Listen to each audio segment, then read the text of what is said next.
Hello YouTubies, this is King Scribe and thank you for watching this YouTube video. Just let me have a slurp of this white wine. Oh, I'm going to go have some more than that. Yeah. Right, so I want to talk about satire, irony and humour. Now, you know, most people think that is kind of benign, it doesn't do anything, it has no influence on society or whatever. But look more closely, right? Look very closely. All the political agendas in the past have been more shaken through satire, irony and humour than anything else. Let me take you back to the days of racism, right? Now, racism exists across the board, may I say. It's not just white people being racist to black people, it's black people being racist to white people being racist to Chinese, Chinese being racist to pretty much everybody. The list goes on. Alright, there's always somebody of a different race who doesn't like you just because of you being what you are. Not necessarily because you're a certain colour. It might just be because of you, right? But it does happen. But every now and again, there comes around somebody who is special, truly special, and with racism, there's nobody better than the comedians at destroying it. Now, look at somebody like Muhammad Ali, Eddie Murphy, the list could go on. Look at what they did to racism. They turned it into a joke. They literally tore it to fucking shreds. Now, Muhammad Ali was going in, and people were saying maybe it was boxing. You know, there's many boxers out there who can knock people out, and most people don't like them. There's people who were black and doing the same thing for a long time. People weren't paying any attention. What made Muhammad Ali truly special was his use of humour. When he got onto the stage, he could have come on and said, I'm going to beat the shit out of you with my fist if you don't agree with me. That never happened. What he did was he just slouched on the couch and took the fucking piss. There was no sense he was going to get off the couch and slap somebody around. He just used humour. He was so funny that within a short space of time, people were warming to him. You know, people didn't necessarily, see a lot of black people. They were warming to this person. And he turned their head on what was slavery in the past and all that. He destroyed all that. He said, forget all that because, you can't really say that every white person out there had a slave. I mean, consider there's like 12 slave ships from the past in Britain, for instance. It's pretty much evident that not every single family had slaves. I mean, who could afford them back then? Don't forget that. But he changed the consciousness of people in which they no longer saw black people as being nasty, horrible, disgusting creatures. He changed that. He made them seem much more friendly, much more approachable, and hilarious. And this hilarity caused so much problem, so much disruption in the racist community. I mean, I can't believe I actually call it community, but it caused so much destructive nature in there. It rippled through it and destroyed it. I mean, it still exists, but it got really small very quickly. And black people were standing up for themselves. They were also standing up for other people, by the way. And, people were starting to get on better. And that was the result of people like Eddie Murphy making jokes. People say, oh, this guy's pretty funny. I like watching this guy. Oh, he's black. Oh, who cares? He's really funny.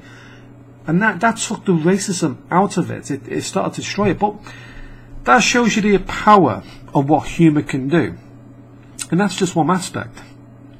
I believe that, even artists, they've been sort of predicting this for a very long time. And I don't think it's necessary that they intended to predict it. I don't think they thought it out completely. But look at all the cartoons, right? You got people like things like Bugs Bunny, the Roadrunner, taking the fucking piss out of dropping pianos on the head and everything, and laughing about certain things or whatever. So many of these cartoons where the evil psychopath that was following them was literally getting destroyed through satire and humour in such a magnificent way that it was destroying that character. But this is artist. These things we're saying, this can be used as a weapon. There's a weapon here that can be used against the psychopathic control grid. And many people may say, no, that doesn't exist. Well, let's look at it.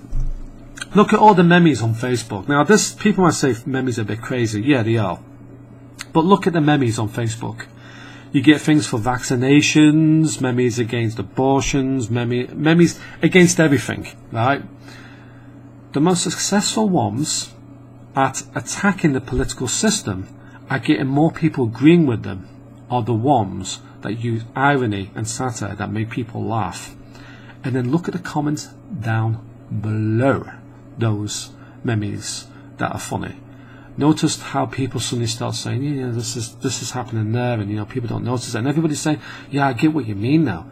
What? I mean, you try to discuss that with other people through verbal contact, they would not get you. But then you say, look at this funny comedian who's been saying this. They suddenly say, yeah, there is a problem with vaccines and all this. And suddenly, it's so much easier to talk about bad diets, etc., through a comedian, through a jester spirit, than it is with a 5-hour lecture in front of a massive audience. These people seem to be able to do it much more effectively than anybody else. And they do it in such a way that they actually, in many ways, weaponize satire. You see, many people might not have heard this in the past because, it's fairly new anyway. But satire itself, you look at all the evidence we have on Facebook, all the evidence on YouTube with, these jester spirits taking a piss, and millions of people agreeing with them about bad diets, about cancer being caused by the environment, about global warming being bullshit because somebody posted up a funny video. You look at all the evidence for this, and then when you look at it, you realise that satire itself can actually be weaponized and structured in such a way that it can cause untold damage to political agendas. It can actually damage them.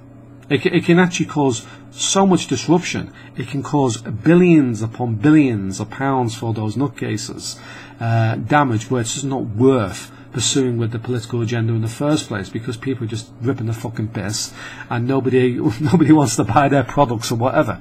It can cause untold damage, and this is powerful. This is powerful. I mean, it's been predicted for a very long time in such a way where people have not noticed. Look at people like Shakespeare, who wrote about certain jesters. There was one particular thing, I can't remember what it was called now, but he was writing about jesters, about the fool being smarter than the king. And the fool was a jester back then, so he was a comedian. The fool had more power than the king did back then because he had more love from the people. Not only that, he could take the piss out of the king's wife and get away with it because the queen didn't understand what he was going on about in the first place. And everybody else did. But that caused damage to the royal family. And by doing so, it made him more powerful than them. So, there's something special about it. Another thing is camouflage. I mean, nutters and psychotic lunatics, those people have their their souls drained from them. The use of understanding satire lowers. I mean, the threshold for it actually lowers, and they sometimes just take it completely literal because of their lifestyle. They see a hammer for a hammer. They don't see, they see the literal aspect of their satire, the joke, which means that it's camouflaged, and it's not only it's camouflaged, it appeals to the masses. Worse still, it's weaponized. It's a weapon in itself. It's not just a camouflage, a bit of armory. It's weaponized. It's a silver bullet against nutcases. It really does work. So, the best way to bring down the political system is through satire. It's the #1 weapon we have. I don't understand why not more people use it, but I think in the future, I think things are going to be changing around here. the satirists will come, and they will rip the piss. The problem with them is it's very difficult to take them on. Alright, psychopaths out there, it's very difficult to take on a person who's a jester spirit, because they don't even take themselves seriously. Not only that, but they are what I would call, they're sort of a cartoon character. And you're chasing the cartoon character, laying traps. And this cartoon character is ripping the piss out of you all the time, and 5 steps ahead of you. You know, it's always going to wriggle itself out of the trap. And then you're going to end up in the shit. So that's the great thing about satire. It can be weaponized.